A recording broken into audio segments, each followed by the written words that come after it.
السلام علیکم ورحمۃ اللہ تعالی وبرکاتہ۔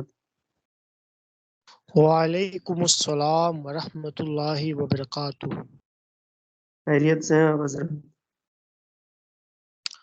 الحمدللہ، اللہ کا شکر ہے، آپ کی دعا ہے۔ کتاب آپ لوگ کھول چکے ہیں؟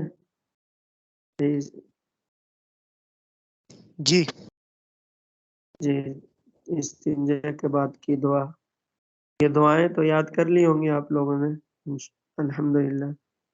یاد ہو گئی یہ دعا بیت الخلا جانے کی، بیت الخلا سے نکلنے کے بعد کی؟ بسم اللہ اللہم انی اعوذ بک من الخبث والخبائث، جو ہے کہ جانے سے پہلے جانے اور سے پہلے کی یاد ہو گئی ہے، باہر نکلنے کی دعا۔ ہاں، جانے سے پہلے ہی باہر میں یہ پڑھنا ہے، بسم اللہ اللہم انی اعوذ بک من الخبث والخبائث، یعنی دروازے کے باہر ہی پڑھنا ہے۔ اور پھر جب ہاں نکلے، جی، یہ ہو گئی ہے، وہ باہر نکلتے وقت جو پڑھنے کی وہ نہیں ہوئی، یہ ہو گئی۔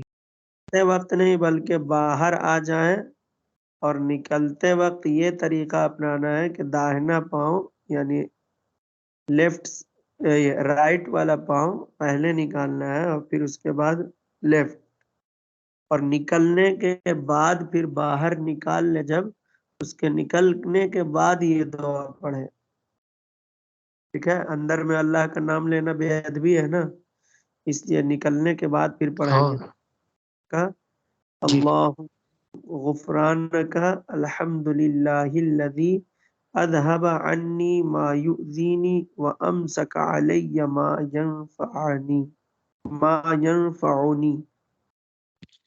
یا پھر یہ غفرانک الحمدللہ الذی اذهب عنی الاذی وعافانی۔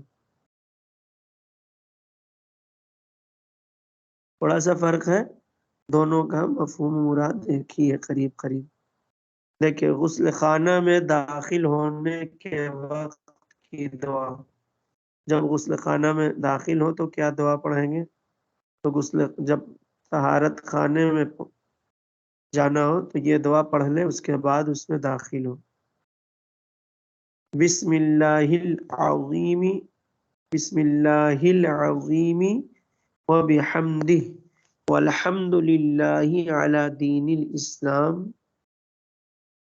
اللہم اجعلنی من التوابین واجعلنی من المتطہرین الذین لا خوف علیہم ولا هم یحزنون۔ ترجمہ ہوا کہ اللہ کے نام سے جو بہت مہربان ہے، اللہ کے نام سے جو بہت بڑا ہے یعنی بہت عظمت والا ہے، اور اسی کی حمد ہے، خدا کا شکر ہے کہ میں دین اسلام پر ہوں۔ اے اللہ، تو مجھے توبہ کرنے والوں اور پاک لوگوں میں سے کر دے جن پر نہ خوف ہے اور نہ وہ غمگین ہوں گے، نہ وہ غم کریں گے، ٹھیک ہے؟ آگے دیکھیے مسئلہ،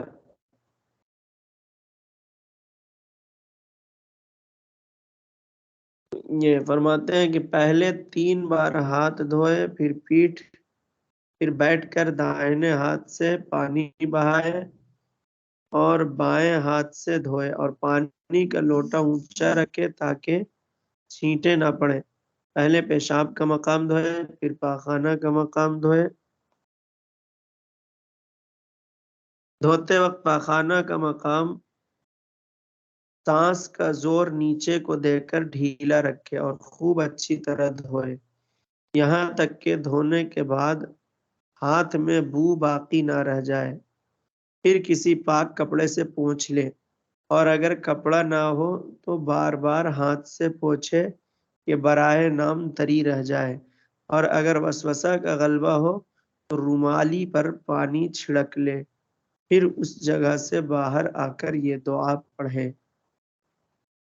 رومالی کسے کہتے ہیں؟ وہ جو پاجامہ کے دونوں پاؤں کے درمیان ایک چھوٹا سا کپڑا جو لگا رہتا ہے اسے رومالی کہتے ہیں، اسی کو میانی بھی کہتے ہیں۔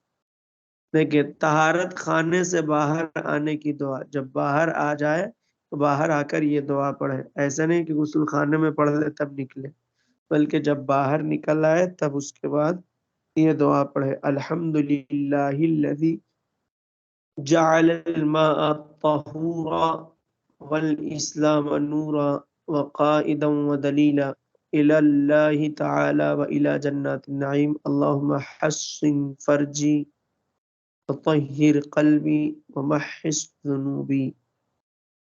ترجمہ: حمد ہے اللہ کے لیے جس نے پانی کو پاک کرنے والا اور اسلام کو نور اور خدا تک پہنچانے والا اور جنت کا راستہ بتانے والا کیا.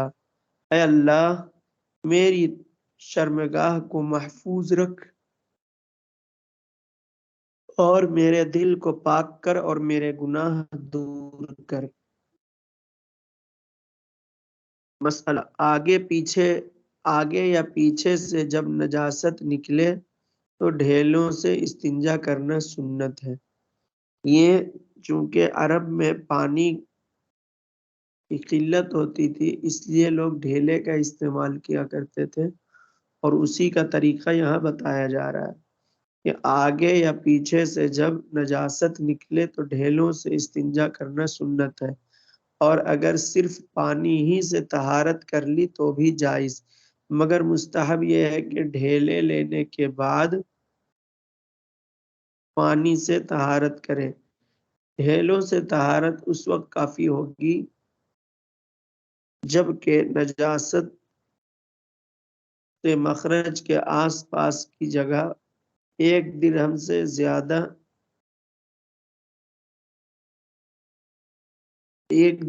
زیادہ میں لگ جائے. اس صورت میں جو ہے کہ دھونا فرض ہے، مگر پہلے ڈھیلا لینا اب بھی سنت رہے گا. یعنی ایسا کیا کرتے تھے لوگ، لیکن یہ سنت سے جب ثابت ہے تو ڈھیلا استعمال کرنا اب بھی سنت ہے.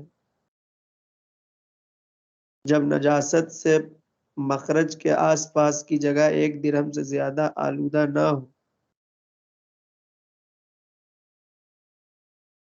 اور اگر درہم سے زیادہ میں لگ جائے تو دھونا فرض ہے، مگر پہلے ڈھیلا لینا اب بھی سنت رہے گا.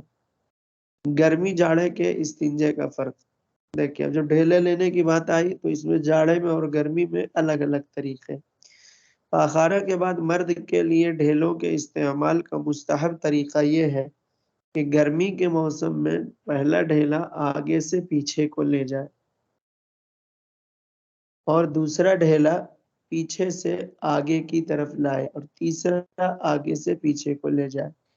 اور جاڑے کے موسم میں پہلا ڈھیلا پیچھے سے آگے کی طرف لائے اور دوسرا آگے سے پیچھے اور تیسرا پیچھے سے آگے لائے. یہ اس لیے ہے کہ اس کی وجہ بتا رہے ہیں کہ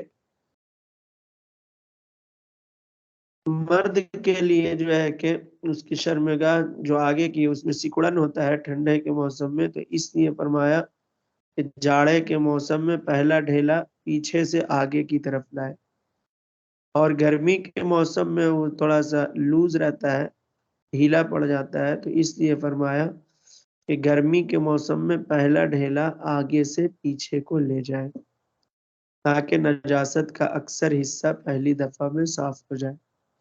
خانہ جو ہے ڈھیلے سے صاف ہو پہلی دفعہ میں جب آگے سے پیچھے کو لے جائے تاکہ آگے کے حصے میں جو ہے کہ جسم کی کھال وغیرہ میں وہ اور دیگر حصوں کو آلودہ نہ کرے. مسئلہ نمبر 6: عورت ہر موسم میں پہلا ڈھیلا آگے سے پیچھے لے جائے اور دوسرا پیچھے سے آگے لائے اور تیسرا پھر آگے سے پیچھے لے جائے، کیونکہ مرد کے لیے آگے کی شرمگاہ میں جو کیفیت ہوتی ہے عورت کی ویسی کیفیت نہیں پائی جاتی ہے، اس لیے ان کے لیے ہر موسم میں پہلا ڈھیلا آگے سے پیچھے لے جانے کا حکم ہے. مسئلہ نمبر 7: اگر 3 ڈھیلوں سے پوری صفائی نہ ہو تو اور ڈھیلے یوں ہی لے 5 7 وغیرہ طاق عدد. استبرا کا حکم. استبرا کسے کہتے ہیں؟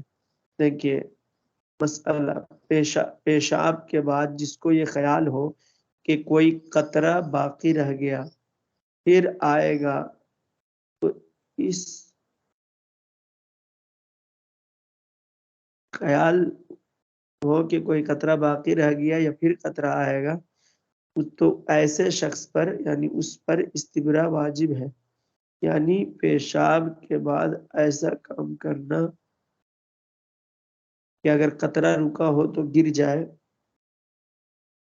استبرا کا مطلب کیا ہے؟ پیشاب کے بعد ایسا کام کرنا کہ اگر قطرہ رکا ہو تو گر جائے۔ استبرا کی تعریف کر رہے ہیں۔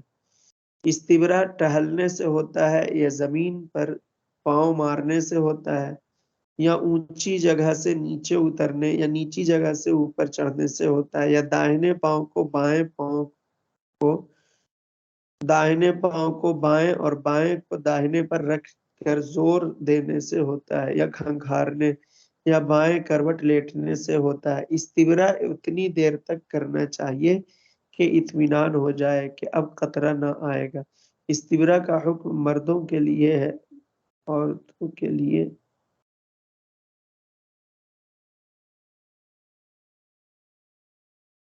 استبرا اتنی دیر تک کرنا چاہیے کہ اطمینان ہو جائے کہ اب قطرہ نہ آئے گا۔ استبرا کا حکم مردوں کے لیے ہے۔ عورت بعد فراغ یعنی فارغ ہونے کے بعد تھوڑی دیر رکی رہے پھر طہارت کر لے، کیونکہ مردوں کے لیے جو ہے کہ ان کے پیشاب کے راستے میں جو رگیں ہیں وہ ایک پائپ کی طرح ہے کہ کچھ قطرے اگر راستے میں رک گئے تو انہیں نکالنے کے لیے ہاتھ سے سوتنا پڑتا ہے یا کھڑے ہونا پڑتا ہے، کھنکھارنا پڑتا ہے، اٹھ بیٹھ کر لیں۔ تو جس طریقے سے بھی ہو پیشاب کا جو قطرہ رکا ہوا ہے وہ باہر آ جائے، اسی کا نام ہے استبرا۔ اب اس کے لیے کنکر پتھر کا پھٹے پرانے کپڑے کا بھی استعمال کر سکتے ہیں۔ دیکھیں کنکر پتھر پھٹا ہوا کپڑا ہے، یہ سب ڈھیلے کے حکم میں، ان سے بھی صاف کر لینا بلا کراہت جائز ہے۔ کاغذ سے استنجا منع ہے، چاہے اس پر کچھ لکھا ہو یا سادہ ہو۔ مسئلہ نمبر 11، مرد کا ہاتھ بیکار ہو تو اس کی بیوی استنجا کرائے، اور اگر عورت کا ہاتھ بیکار ہو تو شوہر کرائے۔ کوئی اور رشتہ دار، بیٹا بیٹی، بھائی بہن استنجا نہیں کرا سکتے، بلکہ ایسی صورت میں معاف ہے۔ وضو کے بچے ہوئے پانی کا حکم۔ وضو کے بچے ہوئے پانی سے طہارت نہ کرنا چاہیے، یعنی اس سے پیشاب وغیرہ کا استنجا نہ لے۔ طہارت کے بچے ہوئے پانی کا حکم۔ طہارت کے بچے ہوئے پانی کو پھینکنا نہ چاہیے کہ یہ اسراف ہے، بلکہ کسی اور کام میں لائے اور وضو بھی کر سکتا ہے۔ وضو کے پانی سے استنجا نہیں کر سکتا۔ ہاں یہ اور بات ہے کہ جو پانی لے کر کے گیا استنجا لینے کے لیے اور وہ پانی بچ گیا تو اس کو کام میں لا سکتا ہے، اس سے وضو کر سکتا ہے۔ یہاں پہ ٹھہر کر ایک بات بتا دوں کہ اکثر نوجوانوں میں یہ بات پائی جاتی ہے، آج کل سننے میں آتا ہے کہ ان کے ساتھ پیشاب کر کے اٹھتے ہیں، جینس وغیرہ اس طرح کا پہنتے ہیں کہ کچھ قطرے یا پینٹ وغیرہ پہنتے ہیں جس کی وجہ سے دبنے سے وہ پیشاب کے قطرے رک جاتے ہیں، اور پھر وہ استنجا لے کر کھڑے ہوتے ہیں تو پھر ایک دو قطرہ نکلتا ہے اور ان کے پینٹ میں لگ جاتا ہے۔ تو اس سے بچنے کے لیے بہتر طریقہ یہ ہے کہ کوئی ڈھیلا لے کر کے بیٹھے پیشاب کرنے، اور جو ہے کہ جب پیشاب کر لے تو جیسے پچھلے مسئلے میں یہ بتایا گیا تھا کہ آدمی جو ہے کہ اپنے آلے کو جڑ کی طرف سے سرے کی طرف سوتے، تاکہ مرد بائیں ہاتھ سے اپنے آلے کو جڑ کی طرف سے سرے کی طرف سوتے تاکہ جو قطرہ رکے ہوں وہ نکل آئے، پھر ڈھیلوں سے صاف کر کے کھڑا ہو جائے اور سیدھے کھڑے ہونے سے پہلے بدن چھپا لے۔ تو یہ جو بات پیچھے بتائی گئی استنجا کے بعد کی دعا سے پہلے والی لائن میں یہ بات ہے، استنجے کا طریقہ اور استنجے سے پہلے کی دعا اسی بیان میں ہے۔ تو میں یہاں پہ ایک بات اور بتا دوں کہ اگر کسی کو اس کے باوجود بھی قطرے کا شک شبہ رہتا ہو تو وہ ایسا کیا کریں کہ وہ مرد حضرات اپنے شرمگاہ جو پیشاب نکلنے کی جگہ وہاں پہ ڈھیلا لگا کر اس کے سرے پر کھڑے ہوں اور بیٹھیں، ایسے ایک دو بار کریں اور ہاتھ سے بائیں ہاتھ سے سوتے تاکہ جو بھی قطرہ رکا ہوا ہے وہ نکل آئے، اور پانی سے اس کے بعد دھوئیں۔ کبھی کبھی ایسا بھی ہوتا ہے، بعض لوگوں سے سننے میں آیا کہ ڈھیلے سے استعمال کرتے ہیں، استنجا لیتے ہیں، ڈھیلا استعمال کرتے ہیں تو شک شبہ نہیں رہتا، اطمینان رہتا، لیکن ڈھیلے کے بعد پھر پانی استعمال کرتے ہیں تو ایسا لگتا ہے کہ پھر قطرہ آ گیا ہے، یا یہ کہ وہ پانی اوپر چڑھ جاتا ہے اور بعد میں وہ آتا ہے تو شک ہوتا ہے۔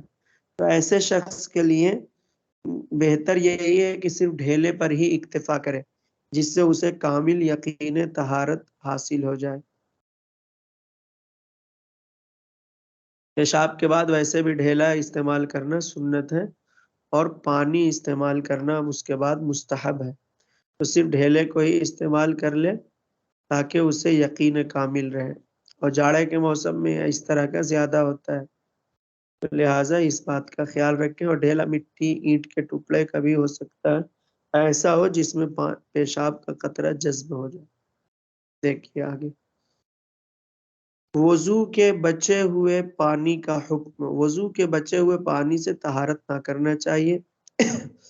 طہارت کے بچے ہوئے پانی کو پھینکنا نہ چاہیے کہ یہ اسراف ہے، یعنی بے محل خرچ کرنا، بلکہ کسی اور کام میں لے آئے اور اس طہارت کے پانی سے وضو کرنا چاہے تو وضو بھی کر سکتا ہے۔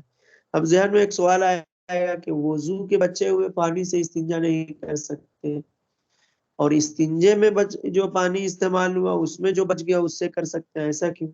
ایسا اس لیے کہ جس پانی سے وضو کیا گیا وہ پانی محترم ہو گیا، قابل احترام، یہی وجہ ہے کہ اس پانی کو کھڑے ہو کر کے پینے کا حکم ہے کہ وضو کے بچے ہوئے پانی میں سے چند قطرے کھڑے ہو کر پی لے، اور یہ کھڑا ہونا اس کی تعظیم میں ہے اور اس میں شفا ہے، کیونکہ وضو کرنے کی وجہ سے اس میں برکت آ گئی، لہٰذا بابرکت چیز کو ناپاک جگہ استعمال کرنا درست نہیں۔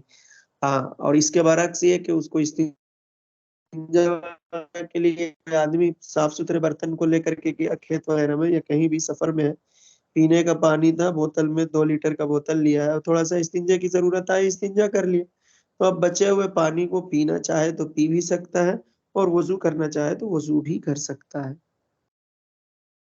استنجا لینے سے وہ پانی محترم نہیں ہو، اس وجہ سے یہاں پہ وضو کرنے کے لیے ممانعت ہے، اور نہ ہی استنجا لینے سے اس پانی کی اہمیت میں کوئی فرق آیا، کیونکہ جو پانی استعمال ہوا وہ بہہ گیا، جو برتن میں ہے وہ جیسا پہلے تھا ویسا اب بھی ہے۔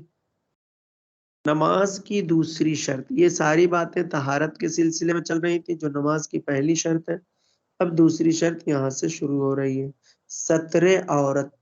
ستر بھی اردو میں اسی طریقے سے لکھتے ہیں اور ستر بھی اسی طرح لکھتے ہیں، فرق اتنا ہے کہ تے میں اگر صرف جزم ہو تو ستر، اور تے میں اگر تشدید ہو جائے تو ستر۔ یہ ستر ہے، ستر کے معنی چھپانا، اصطلاح میں کیا چھپانا، یعنی نمازی کے لیے کم سے کم کتنا بدن ڈھانکنا ضروری ہے اس کا اس میں بیان ہے۔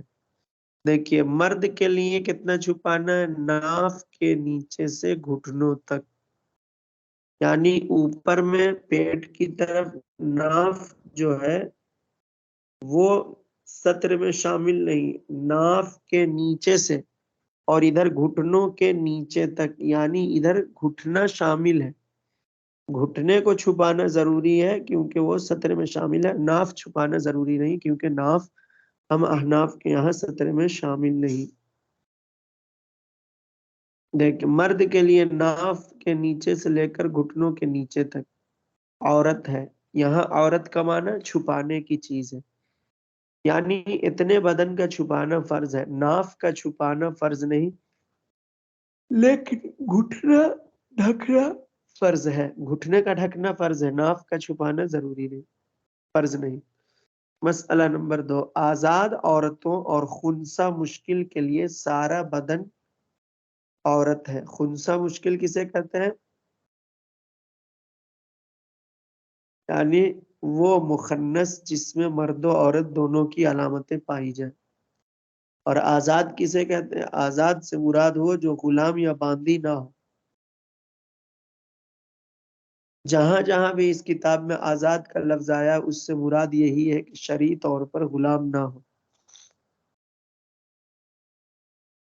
آزاد عورتوں اور خنثی مشکل کے لیے سارا بدن عورت یعنی پورا بدن چھپانے کی چیز ہے، سوائے منہ اور ہتھیلیوں اور پاؤں کے تلووں کے، سر کے لٹکتے ہوئے بال اور گردن اور کلائیاں بھی عورت ہیں، ان کا چھپانا بھی فرض ہے۔ مسئلہ: اگر عورت نے اتنا باریک دوپٹہ اوڑھا جس سے بال کی سیاہی چمکے، اوڑھ کر ایسے دوپٹے کو نماز پڑھی تو نماز نہ ہوگی۔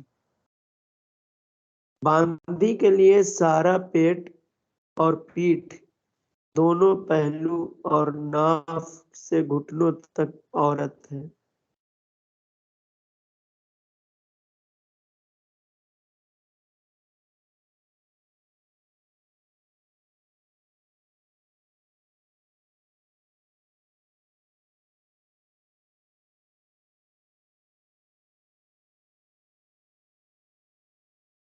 دیکھیے، باندی کے لیے سارا پیٹ اور پیٹھ اور دونوں پہلو، دائیں بائیں کروٹ جو ہے، اور ناف سے گھٹنوں تک عورت ہے۔ جن اعضاء کا چھپانا فرض ہے ان میں سے کسی عضو اگر چوتھائی سے ان میں سے کوئی عضو اگر چوتھائی سے کم کھل گیا تو نماز ہو جائے گی، اور اگر چوتھائی عضو کھل گیا تو فوراً چھپا لیا جب تو نماز ہو جائے گی، اور اگر بقدر ایک رکن یعنی سبحان اللہ 3 مرتبہ کہنے کے برابر کھلا رہا یا قصدن کھولا رکھا، نماز ایسی صورت میں نہیں ہوگی۔ سبحان اللہ کہنے کے برابر 3 بار یا قصدن کھلا رہا اگرچہ فوراً چھپا لیا، نماز جاتی رہی۔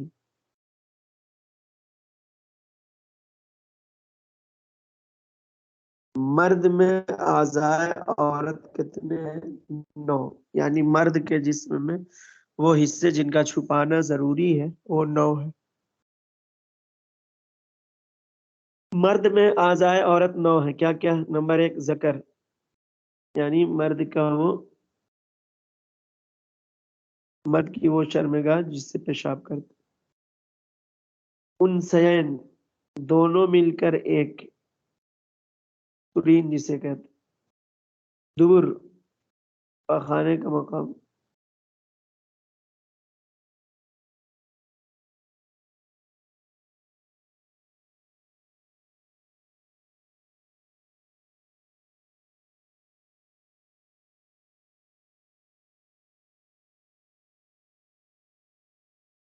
مرد میں اعضائے عورت 9 ہے، ذکر انثیین دونوں مل کر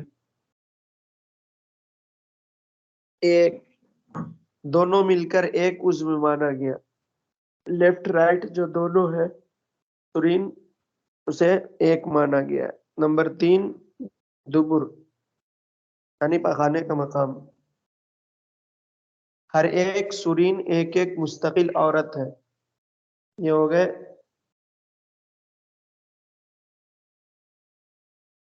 4 5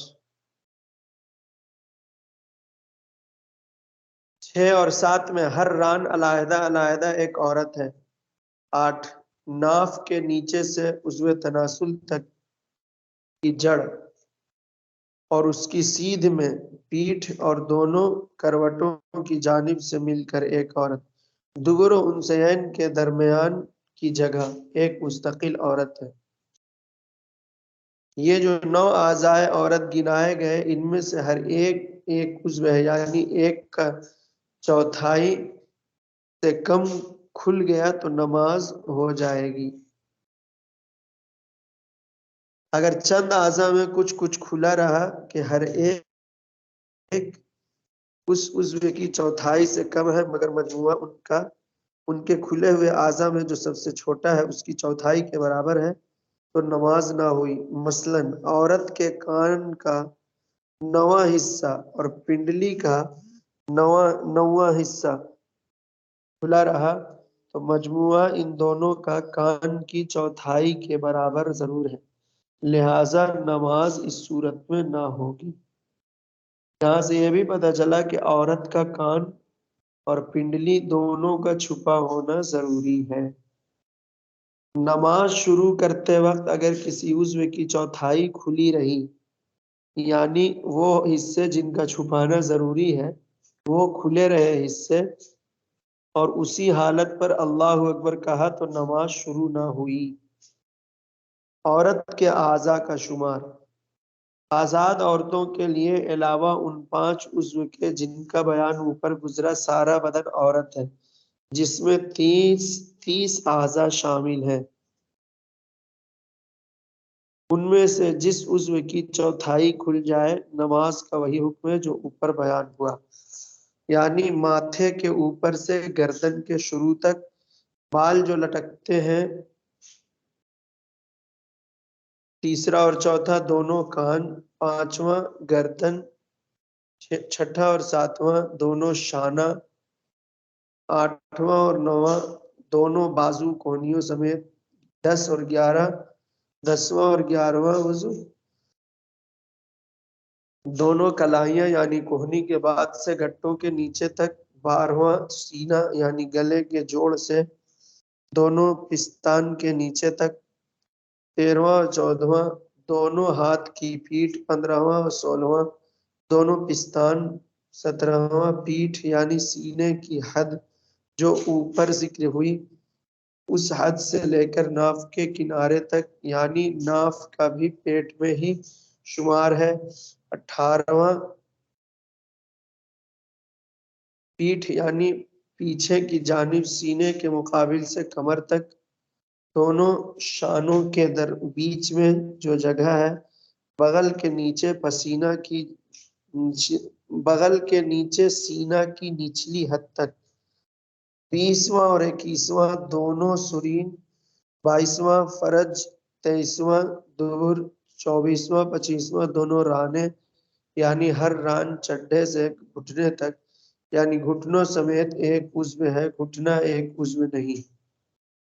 26واں ناف کے نیچے پیڑو اور اس سے ملی ہوئی جو جگہ ہے اور ان کے مقابل پیٹھ کی طرف سب مل کر ایک عضو ہے۔ 27واں اور 28واں دونوں پنڈلیاں ٹخنوں سمیت، 29واں اور 30واں دونوں تلوے، بعض علماء نے ہاتھ کی پیٹھ اور تلووں کو عورت میں داخل نہیں کیا، یعنی مؤنث کے لیے ہاتھ کی پیٹھ اور قدم کی پیٹھ کو سطر میں داخل نہیں کیا، یعنی ان کے کھلے رہنے سے حرج نہیں۔ مسئلہ نمبر 10، عورت کا چہرہ اگرچہ عورت نہیں، یعنی عورت کا چہرہ جو ہے کہ چھپانے کی چیز نہیں، لیکن غیر محرم کے سامنے منہ کھولنا منع، یوں ہی غیر محرم کو اس کا دیکھنا جائز نہیں۔ محرم و غیر محرم کی تعریف۔ کون لوگ محرم ہے اور کون غیر محرم؟ عورت کا محرم وہ مرد ہے جس سے اس کا نکاح ہمیشہ ہمیشہ کے لیے حرام ہے، کبھی کسی صورت سے جائز نہیں، اور یہ حرام ہونا 3 قسم کے رشتوں کی وجہ سے ہوتا ہے: جزئیت، رضاعت اور مصاہرت۔ جزئیت یہ ہے کہ عورت و مرد میں یہ رشتہ ہو کہ مرد عورت کا جز ہو، جیسے بیٹا، پوتا، نواسا، بھانجا، بھتیجا، یا عورت مرد کا جز ہو، جیسے عورت کا باپ،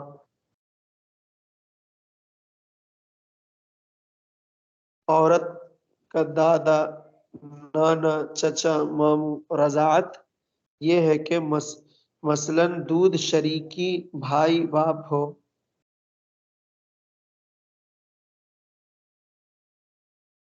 مصاہرت یہ ہے کہ سسر داماد ہو، اور غیر محرم وہ لوگ ہیں جن سے ان تینوں رشتوں میں سے کوئی رشتہ نہ ہو، جیسے دیور، جیٹھ، بہنوئی، نندوئی،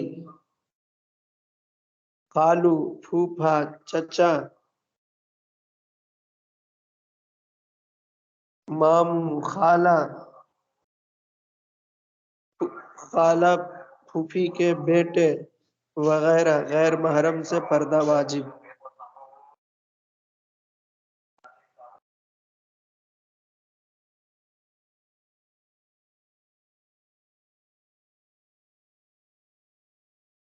دیکھیے مسئلہ نمبر 11، کسی مرد کے پاس ستر کے لیے جائز کپڑا نہیں اور ریشمی ہے تو فرض ہے کہ اس سے ستر کریں اور اسی میں نماز پڑھے، البتہ اور کپڑے ہوتے ہوئے مرد کو ریشم کا کپڑا یعنی ریشمی کپڑا پہننا حرام ہے اور ریشمی کپڑے میں نماز مکروہ تحریمی ہوتی ہے، لیکن اس کے علاوہ کوئی کپڑا نہ ہو تو اسی سے اپنے ستر کو چھپائے، کیونکہ کپڑا ہوتے ہوئے بے ستری کے ساتھ نماز پڑھنا یہ حرام ہے۔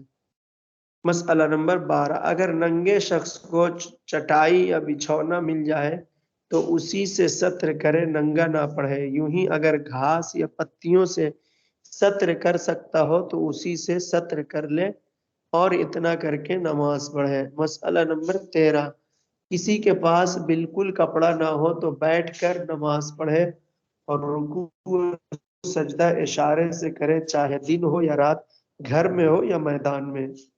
مسئلہ نمبر 13، کسی کے پاس بالکل کپڑا نہیں، وہ ہو چکا یہ مسئلہ۔ 14، اگر دوسرے کے پاس کپڑا ہے اور غالب گمان ہے کہ مانگنے سے دے دے گا تو مانگنا واجب، اور اگر ناپاک کپڑے کے سوا کوئی اور کپڑا نہیں اور پاک کرنے کی کوئی صورت بھی نہیں تو ناپاکی کپڑے سے ستر کرے اور ننگا نہ پڑھے۔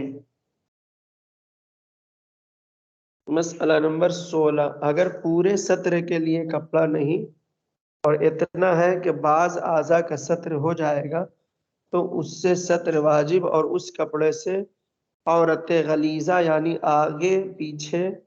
آگا پیچھا چھپائے، اور اتنا ہو کہ ایک ہی چھپا سکتا ہے تو ایک ہی کو چھپائے۔ مسئلہ نمبر 17، اگر کھڑے ہو کر نماز پڑھنے سے چوتھائی ستر کھلتا ہے تو بیٹھ کر پڑھے۔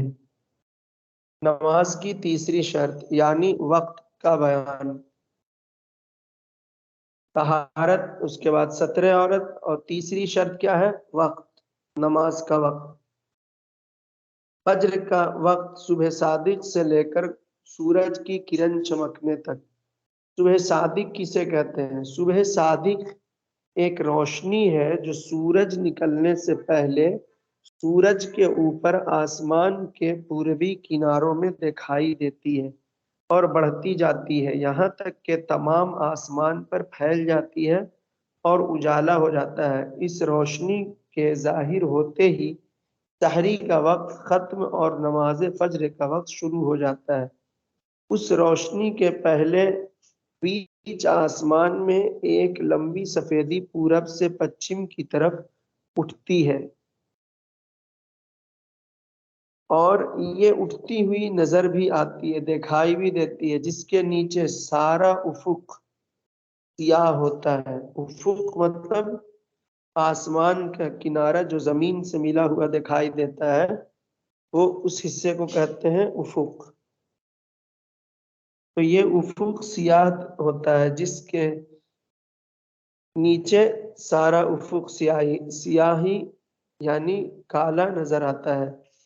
صبح صادق اس کے نیچے سے پھوٹ کر اتر دکھن دونوں پہلوؤں پر پھیل کر اوپر بڑھتی ہے۔ یہ لمبی سفیدی صبح صادق کی سفیدی میں غائب ہو جاتی ہے۔ اس لمبی سفیدی کو صبح کاظم کہتے ہیں۔ اس سے فجر کا وقت نہیں ہوتا۔ تو اس مسئلے کو اچھی طرح سے دیکھ لیں گے، ایک ہے صبح صادق، ایک ہے صبح کاظم۔ صبح صادق وہ ایک روشنی ہے جو سورج نکلنے سے پہلے سورج کے اوپر آسمان کے پوربی کناروں میں دکھائی دیتی ہے اور بڑھتی جاتی ہے یہاں تک کہ تمام آسمان پر پھیل جاتی ہے اور اجالا ہو جاتا ہے۔ اس روشنی کے ظاہر ہوتی ہے سحری کا وقت ختم اور نماز فجر کا وقت شروع ہو جاتا ہے۔ اور صبح صادق کی سفیدی میں جو روشنی غائب ہوتی ہے اس کے بارے میں فرماتے ہیں کہ صبح صادق جب ہوتی ہے تو اس کے بیچ میں ہوتا یہ ہے کہ اس روشنی سے پہلے